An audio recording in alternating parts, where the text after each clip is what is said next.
श्रीकांत, जी मुझे लगता है कि हमें और संगठित ढंग से चलना चाहिए, क्योंकि हम इतने बड़े महापरिवर्तन की बात कर रहे हैं।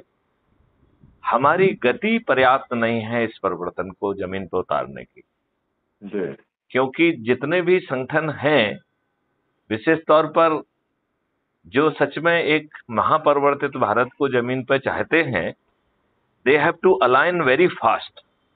और उसमें हमें दूसरा काम जो करना पड़ेगा कि जो डरे हुए हैं, पर्दे के पीछे हैं, वो सबसे महत्वपूर्ण व्यक्ति है। क्योंकि 99% तो डरे हुए, सहमे हुए, घबराए हुए, सताए हुए, उत्पीड़ित, अपमानित लोग ही हैं, राइट। बिल्कुल। और अपने मॉडल में उन्हें कुछ करना नहीं है, सिर्फ जुड़ना है।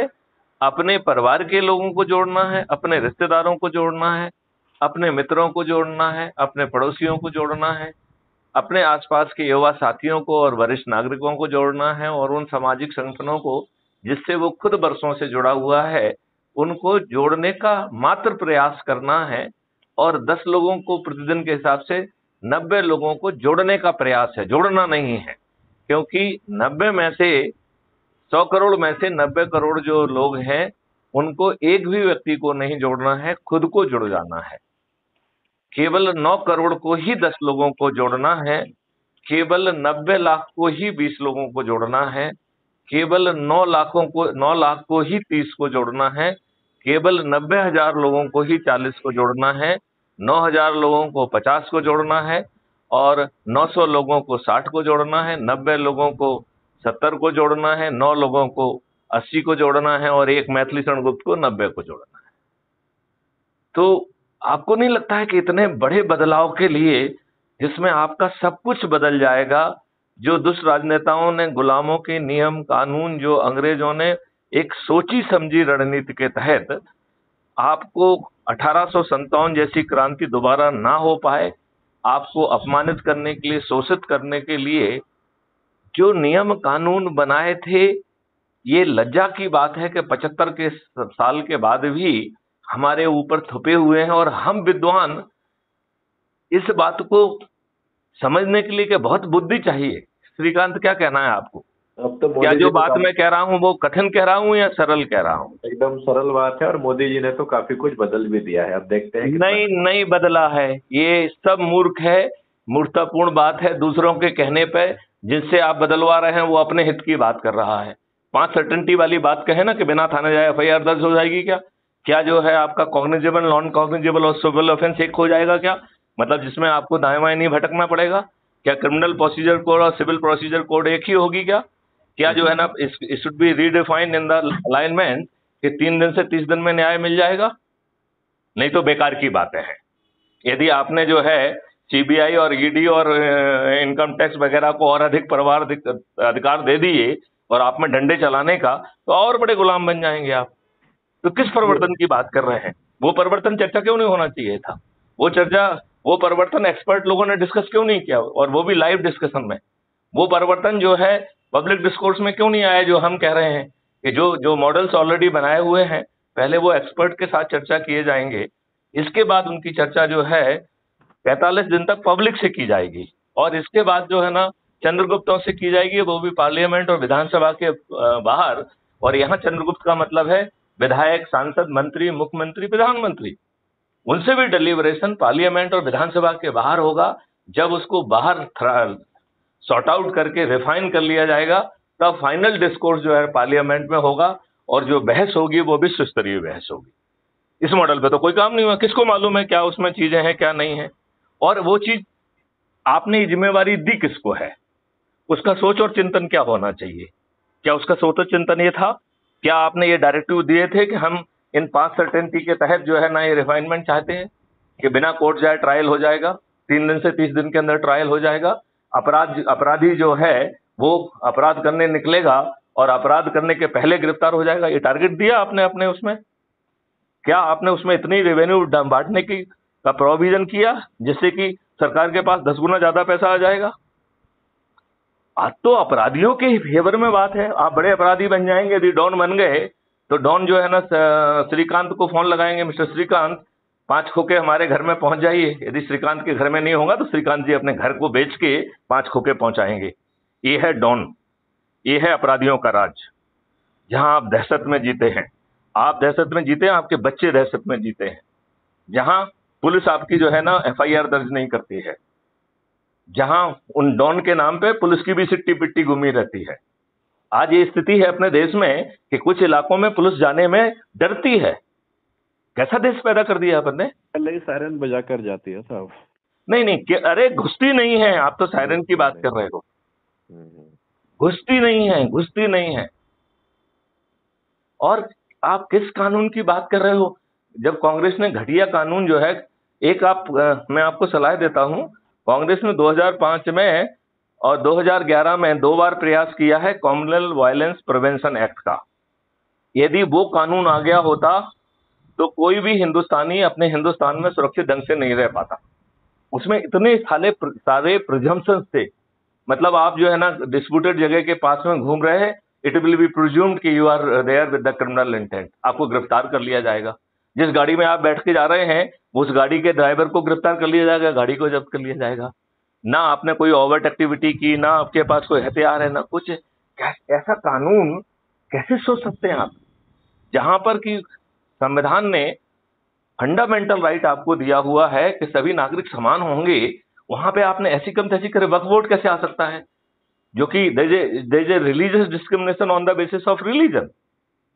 माइनॉरिटी कमीशन कैसे आ सकता है, इट इज ए डिस्क्रिमिनेशन।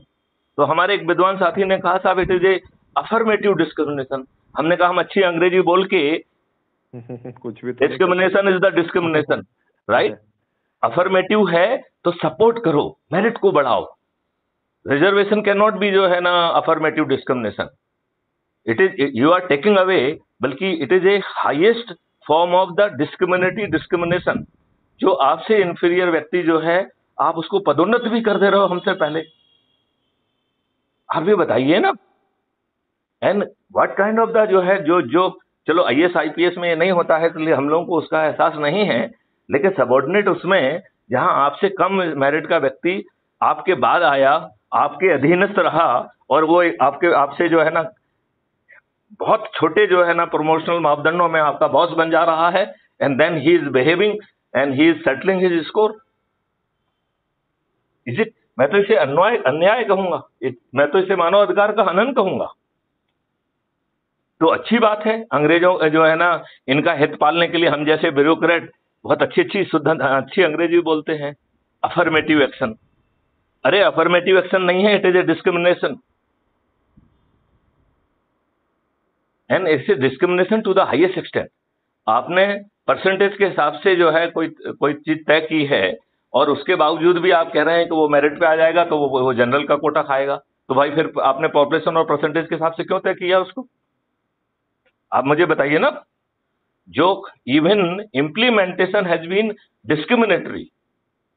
यदि आपने परसेंटेज जो है पॉपुलेशन के परसेंटेज के आधार पर दिया है, और इसके बाद आप कह रहे हैं कि मेरिट में आ जाएगा तो वो सामान्य का अनरिजर्व्ड का जो है ना खाएगा, और जो मेरिट के नीचे वाले हैं वही जो है आपके रिजर्वेशन का लाभ लेंगे, तो आपने तो डबल जेओपार्डाइज कर दी ना।